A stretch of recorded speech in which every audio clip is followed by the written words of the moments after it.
Friends, आप सभी का आप ही के अपने यूट्यूब चैनल पर दिल से बहुत बहुत स्वागत करता हूं। तो दोस्तों, यहां पे आपको पता होगा कि किस तरह से भारत और पाकिस्तान के बीच में युद्ध हुआ।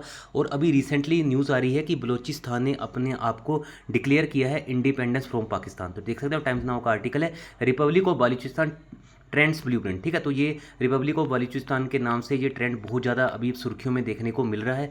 ठीक है, तो इन्होंने बेसिकली यूएन और अदर बॉडी से डिमांड की है कि यहाँ पे आप रिपब्लिक ऑफ बलूचिस्तान को ज़्यादा से ज़्यादा इनक्रेज करिए। ठीक है, ये चाहते हैं, इवन इंडिया से ये चाहते हैं कि ये भारत में बलूचिस्तान की कोई एम्बेसी ओपन कर दें या फिर कोई ऑफिस ओपन कर दें। आपको पता होगा कि इवन ताइवान का भी कोई, आपको पता होगा कि एम्बेसी भारत में नहीं है, बट हाँ, ताइवान का एक दिल्ली में ऑफिस जरूर है। तो ऐसे ये डिमांड कर रहे हैं कि भारत भी ऐसा कुछ ऑफिस या एम्बेसी ओपन कर दे। बट यहाँ पे बलूचिस्तान के मैप्स की कोई क्लैरिटी नहीं है, क्योंकि कुछ ये एरिया ईरान और इवन अफगानिस्तान का भी क्लेम करते हैं। तो भारत सरकार को काफ़ी चीज़ें यहाँ पे सोच समझ कर चलनी पड़ेंगी, तभी यहाँ पे आप कह सकते हैं कि कोई ऐसा ऑफिस वगैरह ओपन हो सकता है इन फ्यूचर। क्योंकि अगर अब कोई भी ऐसी कंट्री नहीं है जिसने बलूचिस्तान को यहाँ पे एज ए कंट्री अभी तक स्वीकार किया हो। ठीक है, अगर भारत यहाँ पे स्वीकार कर लेता है तो बाकी कंट्रीज़ लाइक अर्मीनिया वगैरह भी इसको स्वीकार कर सकती हैं।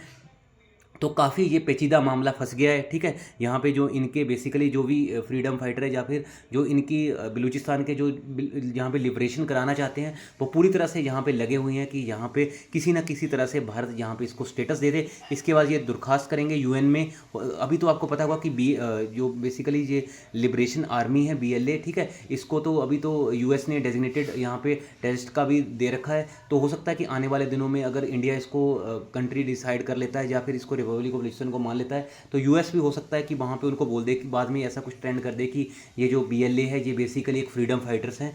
तो बहुत सी चीज़ें यहाँ पे इंडिया पे डिपेंड करती हैं, क्योंकि आपको पता है कि बांग्लादेश भी इससे पहले एक सोच ही थी, एक कथा ही थी, उसके बाद किस तरह से बांग्लादेश भी एक आज़ाद देश बना है। तो काफ़ी चीज़ें अभी आने वाले समय में रोड मैप क्लियर करेंगी। तो देखना होगा किस तरह से भारत सरकार यहाँ पे इस ट्रेंड को फॉलो करती है, किस तरह से भारत सरकार यहाँ पे अपना निर्णय लेती है। तो बहुत मुश्किल आने वाले समय में सरकार के ऊपर डिसीजन रहेगा कि वो किस तरह से यहाँ पे बलूच लोगों को सपोर्ट करती है या फिर उनको इग्नोर करती है। तो जुड़े रहिए, कोई भी इंपॉर्टेंट अपडेट होगी डेफिनेटली शेयर विद यू।